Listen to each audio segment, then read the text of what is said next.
Welcome to the MVP Show. Today's guest is the man behind CRM Answers, Guido.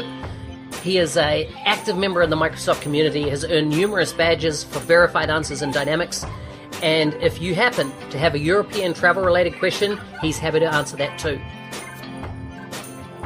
Full show notes for this episode can be found at nz365guy.com/82. Now, let's get on with the show.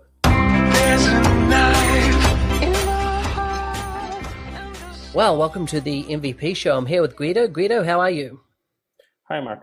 All okay. Thanks for having me in the show. Awesome. Good to have you on. Now, you're from Italy, but I see that you speak Chinese, English, as well as Italian. How come you know so many languages? I don't know so many languages, but, I'm Italian, so I speak Italian as well, and English professionally. And I know some words of Chinese because my wife is Chinese, so... Wow. Okay. So very multicultural household. Yeah, I lived also in different countries. I lived in Finland to work, and I lived a couple of years also in China. So was it in China, I take it, that you met your wife? No, we met online, and after I went in China for 3 months, and she started back to live in Italy, and after some years we married, and now we live in Italy. Wow, very nice, very nice. So what part of Italy, by the way, just before I ask you what part of Italy you're from, do you know that Italy is my wife and my favorite country in the world? Yeah, well, we try and visit a new country every month at the moment, so you might have some fierce competition. But anyhow, tell me where you're from. Yeah, I currently live in Bologna, north of Italy. It's a nice city. It's considered the food capital of Italy. 1 hour train from Milan. So, and when you say food capital, that's a pretty big claim for Italy, because I'd think most cities in Italy would claim that they've got the best food. Yeah, we have many regional foods, but yeah, Bologna is considered the best one, for at least the fatty one. The fatty one. Yeah. What do you mean by that? Yeah, we have in this area. We have many products like prosciutto, mortadella, tortellini. So it's not so much. It's not so health food maybe. Okay. But very tasty. Okay, so what's your favorite homemade dish? My favorite homemade dish is the one that cooked my mother, but in Bologna I think tortellini is the best pick. Is that right? So the thing is that I'll confess something to you here. I've never been a big pasta fan.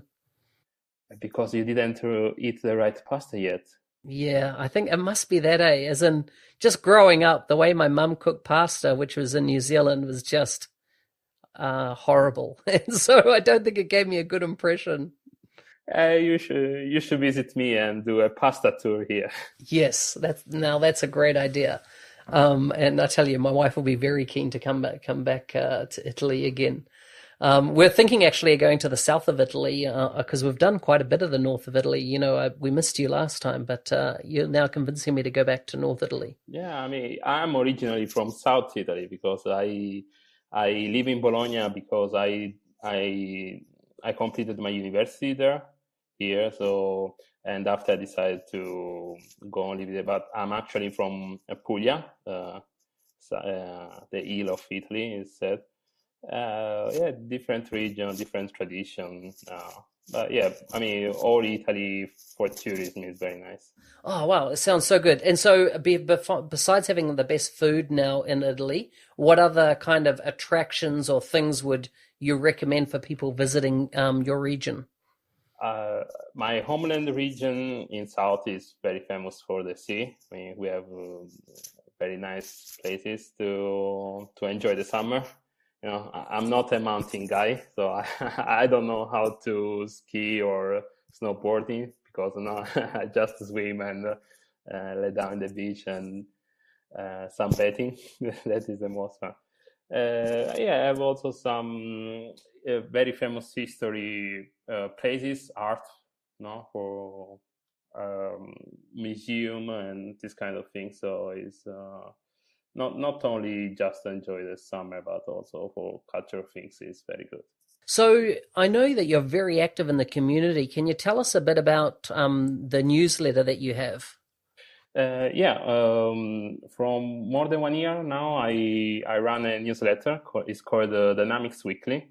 Practically, every week, every Monday, I send one email to my subscriber, and where I highlight the content related to Dynamics customer engagement and these days also power ups. Where I like this content, I try to pick up the most interesting content that appeared in the previous week. So I won't focus on the most recent content, and I separate them by articles or for tools, code, videos, or podcast, and some other articles that maybe my audience can find interesting. Yeah, excellent. So how long has that been running? I started December 2017, if I remember correctly, so 1 year and a couple of months now. Okay. It's been going a while. Nearly 400 subscribers. Wow. It's a good number. That's very good. And it's at dynamicsweekly.com, is that right? Exactly, yeah. People can go there, they can subscribe for free, and the website also lists the previous issues, so people can find what has been appeared in the previous weeks. I think it's a good way to keep yourself updated on the latest news. Yeah, brilliant. So tell me a bit about your other type of involvement in the community. What other things are you doing? Yeah, in the past years, I was more active in the Dynamics community forums and, replaying questions and give suggestion of what the people how can try to help be a bit of helpful for what they need, and the same also on Stack Overflow. That is a more developer focused website than Dynamics community. Recently, I also did a couple of I joined some 365 Saturday events where I was a speaker. One in London and we did one in Milan in Italy, and there I did a couple of session developer stuff. So just drill into that a bit. What type of sessions did you focus on? It was developer, but what area? This time was about scripting, JavaScript side, client side. The new web API available in the new V9 version, and the XRM namespace that can interact with them. Mm-hmm. Okay. And so did you deliver the same session in Milan as you did in London? I make small changes to the one of Milan because it was a bit longer the time in Milan. So, I focused also on the comparison between business rule and previous JavaScript styles. So tell us a bit about your career and kind of who you work for, because you don't actually work directly for a company in Italy, is that right? Are you working for one of a Nordic type country? Yeah, I'm an employee of a Finnish company called eCraft. I work there from 6 years now, and but the last 5 years I work remotely for them. Okay, so you used to live there and then you work remotely when you went back to Italy. Yeah, practically my career in Dynamics world started back in 2010, and I worked a couple of years for one Italian Microsoft partner. And after these 2 years, I decided to do an experience outside Italy. And I sent my CV around and did a couple of interviews and ended up being hired by this Finnish partner. So I moved to Finland to live with my wife. Yeah, just the two of us. And, I arrived there in December in Finland, snow everywhere. It was a nice experience. But after 1 year, we decided to live back in Italy, and with my employer, we got an agreement to start to work remotely, and I continued to work from that time. Yeah. So do you find you're more productive working remotely or you're more productive working in the office? Really depends the mood, because sometimes I miss the office, having coworker around. But sometimes I can focus better if I'm alone in my studio, uh, focusing on that. It depends really the mood of the day. Sometimes you are more in the people mood, or sometimes you would just want to stay alone and be more productive. I'm interested to explore this a little further. How do you stay productive and how do you stay motivated, from day to day when you're working remotely, if you're like by yourself, I assume. How do you stay motivated? Yeah, the most important things for me is to reduce the distractions. That is very important. You need to have that 3 or 4 hours to be focused just on your work, and maybe I close my phone, close my door. I recently changed apartment, and I make also one switch on the ring from the outside, so I can actually switch the ring. So if someone ring my door, there is no noisy. Ah, so so you just ignore them. Yeah, I don't hear the noise. I don't hear the ring when I flip this button. So What about if it's Amazon making a delivery? uh, they can go another day, or I just got to. I mostly often ship to a delivery point. Ah, yes, yes, and you Yeah, pick it up. Yeah. but sometimes not possible. So in the days I need to keep my switch on the ring open. Yeah, yeah, yeah, yeah, yeah.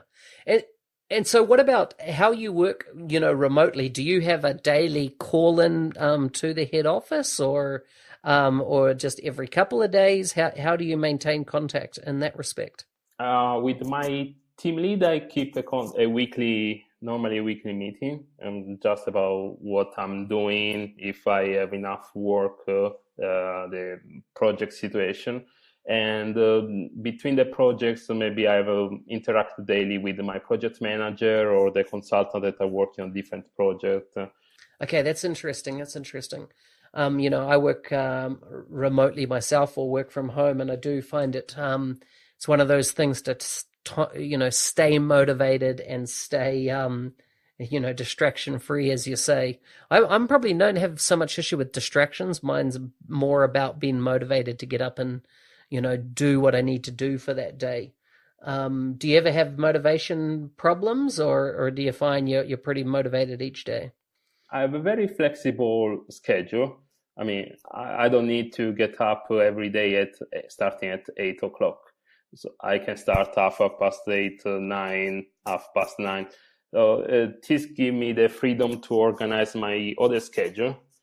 And okay, I know that for today I need to work that amount of hours, so I can arrange my schedule to start before or later based on that. And of course, I need to keep some hours to be in the same working time with my coworker. So it means I can't work on the night, for example. But I mean, during the daytime, that from 8 a.m. to 4 or 5 p.m., I can arrange my hours, and I can keep motivated during that hours. So what do you do when you're not doing work though? Like, do you have any other blog interests or anything else that you do outside of working? Recently, I don't have too many hobbies, but I bought one smart TV, and I end up before I thought that I was not using the smart part of the TV functionality, but I ended up actually watching many YouTube videos recently, and there are very good content of YouTube, documentaries, history, videos, and some content is very interesting. And recently I ended up watching YouTube videos regarding how the history of Ford Model T, for example, Or yesterday I was watching a video about the geography of the USA and the 50 states. Yeah. No, I know what you mean. I've just been traveling into the various countries I go to. I often go to YouTube, and then, you can find these 1 hour, 1.5 hour type documentaries. They're not trying to sell you anything, but they're just, talking about their, whether it's history or something like that. Often I'm fighting with Europe a lot on the Second World War and how it affected different countries. So it's very good. I agree. What else do you do with your smart TV though? So you're obviously streaming content down to it. Have you done any of the? I know Andrew Lee, one of the other MVPs from Australia. He's gone and set up a whole light rig that when the sound changes, all the lighting in his room or on his wall behind his screen changes as well, in line with the music or the sound or anything. You've done anything like that? Not connected to the TV, but I have some kind of smart house items, some doors, checking the doors if open or not, or some lights for the general if you change the color. I try to keep at minimum. My wife doesn't like too much, so. I like the smart home stuff as well. It's very cool. So how did you become an MVP? You've been an MVP, what, about 5 years now? 5 or 6 years? Nearly 5 years, yeah. I was awarded the first time in January 2015. And when the category still was Dynamics CRM. I think I was nominated because of my commitment to the Dynamics forums most. I was very active then, and of course I have also my personal blog, where I write some technical articles. Was very. I actually started to write on the community forums when I switched job when I worked for my current employer.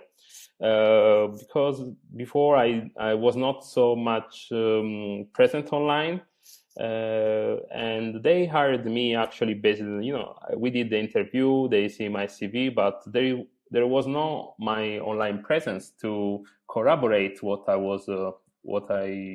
written in my CV. So I also started to be on the forums and write to demonstrate myself and also to my employer that I was capable also what they hired me. And so do you feel that now, like, whether it's your forum contributions or your blog posts, etc., do you think that adds to your career profile? Yeah, definitely.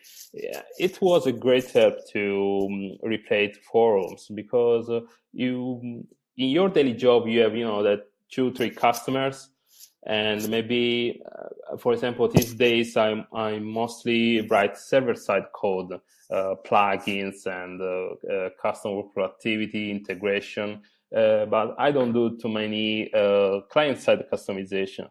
So when I go to the forums and I see the questions about something that I don't do daily, is very helpful also for me because I can refresh my knowledge. I can say, okay, this is the problem. How I will figure out this if happened to me, this problem. So that's interesting. So what do you think has been your most if you like, the hardest thing you've had to do in Dynamics from a developer perspective, or not the hardest, let's say the most challenging that took, a lot of research and to ultimately producing whatever you produced? Probably is the one plugin I developed recently for a project involved with field service. Field service is a complex product, and it has a lot of entities connected, and you really need to know how field service work and what it does not automatically, and when the customer asks you to change some behavior of field service, you need to be very careful what you are doing. So writing this set of plugins that I wrote for this customer was a bit challenging for myself because also I didn't face field service too much before. So we have this big project, a lot of plugins, and was a bit challenging for me. Yeah. Mm-hmm. So was it challenging just because you didn't have the pre-existing experience on field service, therefore knowing, if you like, what you could interact with, or was it something else? Yeah, I think it was my previous experience with field service was not enough from the technical part point of view for this project. I mean, I knew what field service is, what it does, and the basic functionalities. But when you enter in the magic world of plugins, it is another piece of the cake. So what do you expect is going to change in that whole plugin arena and what you're seeing that Microsoft's changing with the Power Platform? Do you see that, it's going to become much more configuration based, intensive use of flow, or do you see that plugins can really never go away? With the Power Platform, I think, of course, my kind of work will be lower and lower required. I mean, you can see day by day that now with Flow you have more connector, more possibility. That is the future. I cannot change that. Is what we are headed to. And for some kind of requirement, of course, developing a plugin will be still required. But I don't see it as a problem.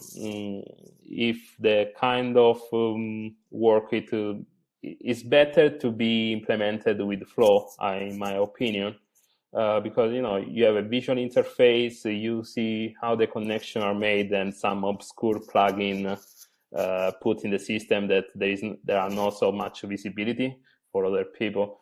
I'm not too worried for my work, but I know that it still will be necessary. But I kind of like all the Power Platform shape now. Yeah. So what are you kind of learning next? As in, so, we find in our career that we've got to constantly be learning new things. What's your kind of focus for the next period of time that you want to add to your skill set when it comes to the Power Platform? Definitely Canvas apps. I had not the time in the recent month to try out too much the Canvas app to create some Canvas apps, and I know that they will become more and more important. Right now in preview you can add the Canvas apps inside the form, and they will be the substitute of what we created before with the web browsers, with the HTML and JavaScript.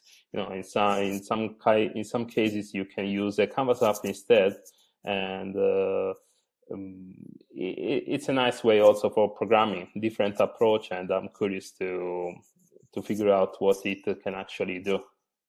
Have you looked at any of the kind of the new controls framework, or I think it's been referred to as Power Control Framework. It's been referred to as just the controls framework, PCF. Have you worked with any of that or looked at that closely? I look at that, but it's still in preview, and it's hard to say when we can start actually to use that things in production. That is another kind of customization that Microsoft is allowing us to use in the future, beside the web browsers and Canvas apps. So I'm looking forward also to it. Yeah. Excellent. Well, hey, it's been good talking to you. I've got a few quick fire questions for you. Okay. as we wrap up. So first of all, the best purchase under $100 that you've ever made? I think is one USB travel adapter that I bought some years ago.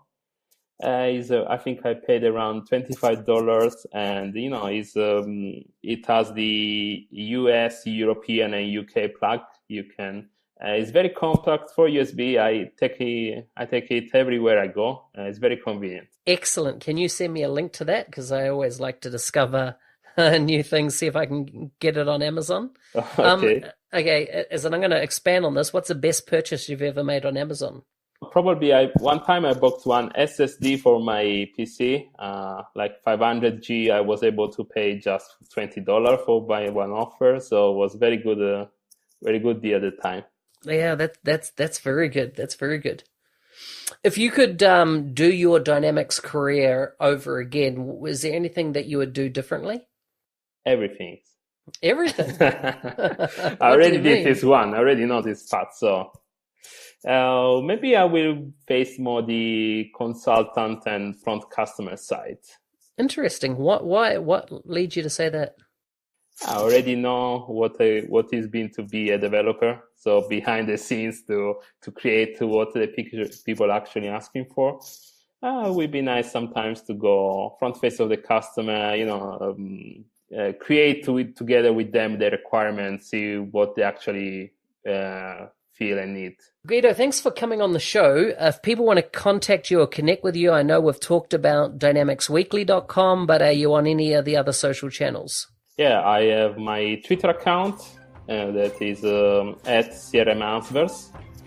And my website is also www.crmanswers.net. And there is my email that is guido.preite@gmail.com.